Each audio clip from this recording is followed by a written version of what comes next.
ವೃಶ್ಚಿಕ ರಾಶಿಯ ಪ್ರಿಯ ವೀಕ್ಷಕರೇ, ನಿಮಗೆ ವಂದನೆಗಳು. ಡಿಸೆಂಬರ್ 21 ಭಾನುವಾರ ನಿಮ್ಮ ಜೀವನದಲ್ಲಿ ಯಾವ ರೀತಿಯ ಚಲನೆ ತರುತ್ತದೆ? ಇಂದು ನಿಮ್ಮ ನಿರೀಕ್ಷೆಗಳು, ನಿರ್ಧಾರಗಳು ಮತ್ತು ಸಂದರ್ಭಗಳು ಒಟ್ಟಿಗೆ ಹೇಗೆ ರೂಪುಗೊಳ್ಳಲಿವೆ ಎಂಬುದನ್ನು ಈ ದಿನದ ರಾಶಿ ಭವಿಷ್ಯದ ಮೂಲಕ ಈಗ ನೋಡೋಣ ಬನ್ನಿ.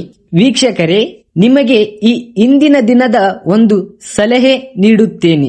ಈ ಸಲಹೆಯನ್ನು ನೀವು ನಿಮ್ಮ ದಿನವನ್ನು ಆರಂಭಿಸುವ ಮೊದಲು ಈ ಸಲಹೆಯನ್ನು ಮನಸ್ಸಿನಲ್ಲಿಟ್ಟುಕೊಂಡು ನಿಮ್ಮ ದಿನವನ್ನು ಪ್ರಾರಂಭಿಸಿ. ನಾನು ಶಾಂತವಾಗಿದ್ದೇನೆ, ಆದರೆ ದುರ್ಬಲ ಅಲ್ಲ. ನಾನು ಮೌನದಲ್ಲಿದ್ದೇನೆ, ಆದರೆ ಸೋತಿಲ್ಲ.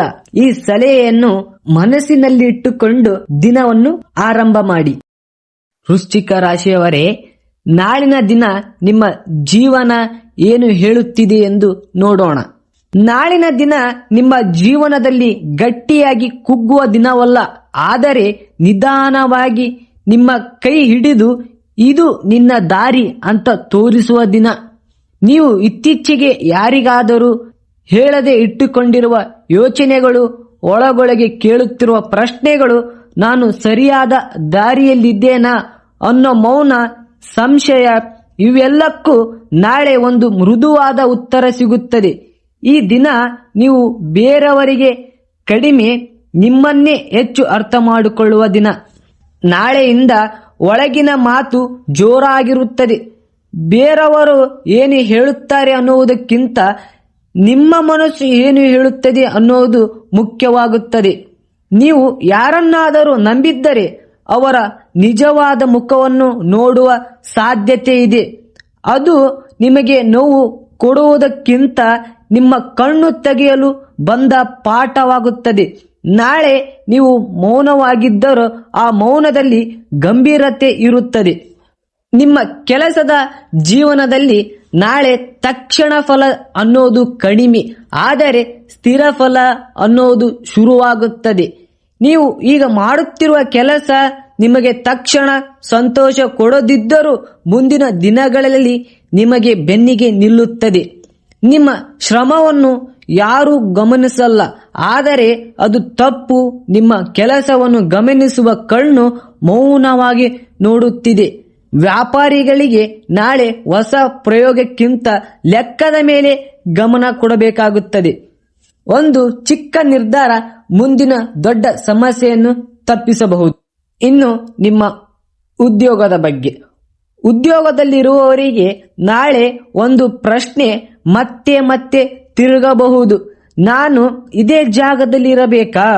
ಈ ಪ್ರಶ್ನೆ ದುರ್ಬಲತೆ ಅಲ್ಲ, ಇದು ನಿಮ್ಮ ಬೆಳವಣಿಗೆಯ ಸಂಕೇತ. ನಾಳೆ ನೀವು ಕೆಲಸ ಬದಲಾಯಿಸಬೇಕೆಂದು ಇಲ್ಲ, ಆದರೆ ಮನಸ್ಸಿನಲ್ಲಿ ಹೊಸ ದಾರಿ ರೇಖೆ ಬಿಡಲಾಗುತ್ತದೆ. ಒಂದು ಮಾತು, ಒಂದು ಘಟನೆ, ಒಂದು ಸಲಹೆ, ಇವೆಲ್ಲವೂ ನಿನ್ನ ಮುಂದಿನ ಹಾದಿಗೆ ಸೂಚನೆ ಕೊಡಬಹುದು. ಇನ್ನು ನಿಮ್ಮ ಹಣದ ವಿಚಾರದ ಬಗ್ಗೆ, ಹಣದ ವಿಚಾರದಲ್ಲಿ ನಾಳೆ ಎಚ್ಚರಿಕೆ ಬೇಕು. ಹಣ ಇದೆ, ಆದರೆ ಅದನ್ನು ಹಿಂದೆ ಪಡೆಯುವುದು ಜಾಣ್ಮೆ ಬೇಕು. ಭಾವನೆಗೆ ಹಣ ಖರ್ಚು ಮಾಡುವ ಮನಸ್ಸು ಬರಬಹುದು. ಆ ಕ್ಷಣದಲ್ಲಿ ತಾಳ್ಮೆ ಹಿಡಿದರೆ ನೀವು ನಿಮ್ಮನ್ನೇ ಕಾಪಾಡಿಕೊಂಡಂತೆ. ಹಳೆಯ ಹಣಕಾಸಿನ ಒತ್ತಡಗಳು ನಿಮ್ಮ ಮನಸ್ಸಿಗೆ ಸ್ವಲ್ಪ ಭಾರ ಕೊಡಬಹುದು, ಆದರೆ ನಾಳೆ ಒಂದು ಸ್ಪಷ್ಟ ಯೋಚನೆ ಬರುತ್ತದೆ, ಇದನ್ನು ಹೀಗೆ ನಿಭಾಯಿಸಬಹುದು ಅನ್ನೋದು.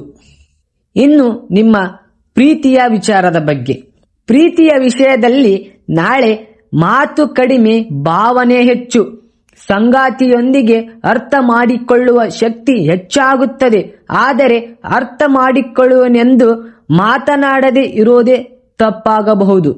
ಒಂದು ಸಣ್ಣ ಮಾತು, ಒಂದು ಸಣ್ಣ ಪ್ರಶ್ನೆ, ಒಂದು ಸಣ್ಣ ಕಾಳಜಿ, ಇವೆಲ್ಲ ನಾಳೆ ಸಂಬಂಧವನ್ನು ಗಟ್ಟಿಗೊಳಿಸುತ್ತವೆ. ಒಬ್ಬಂಟಿಯಾಗಿರುವವರಿಗೆ ಹಳೆಯ ಸಂಬಂಧದ ನೆನಪು ಮತ್ತೆ ಬರಬಹುದು. ಅದು ನಿಮ್ಮನ್ನು ಹಿಂದೆ ಎಳೆಯಲು ಅಲ್ಲ, ನೀವು ಎಷ್ಟು ದೂರ ಬಂದಿದ್ದೀರೋ ಅದನ್ನು ತೋರಿಸಲು. ಕುಟುಂಬದ ವಿಚಾರ, ಕುಟುಂಬದ ವಾತಾವರಣದಲ್ಲಿ ನಾಳೆ ನಿಮ್ಮ ಮಾತಿಗೆ ತೂಕ ಇರುತ್ತದೆ.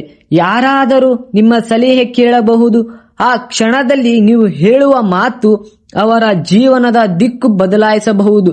ಮನೆಯೊಳಗಿನ ಚಿಕ್ಕ ಅಸಮಾಧಾನಗಳು ನಿಮ್ಮ ಶಾಂತ ಸ್ವಭಾವದಿಂದಲೇ ಸರಿಯಾಗುತ್ತವೆ.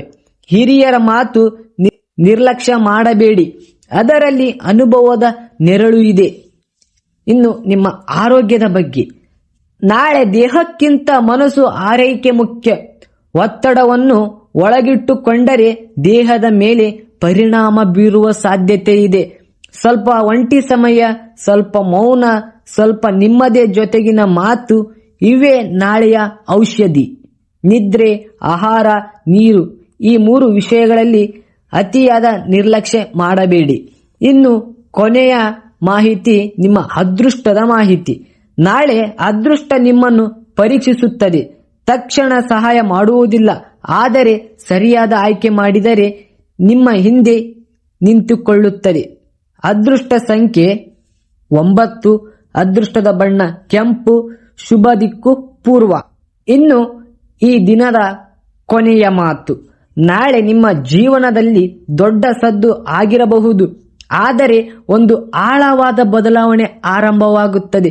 ನೀವು ಇದನ್ನು ಕೇಳುತ್ತಾ ಇದ್ದಾಗ ಮನಸ್ಸು ಶಾಂತವಾಗಿದೆಯೇ ಅಂದರೆ ಈ ಮಾತುಗಳು ನಿಮ್ಮೊಳಗೆ ತಲುಪಿವೆ.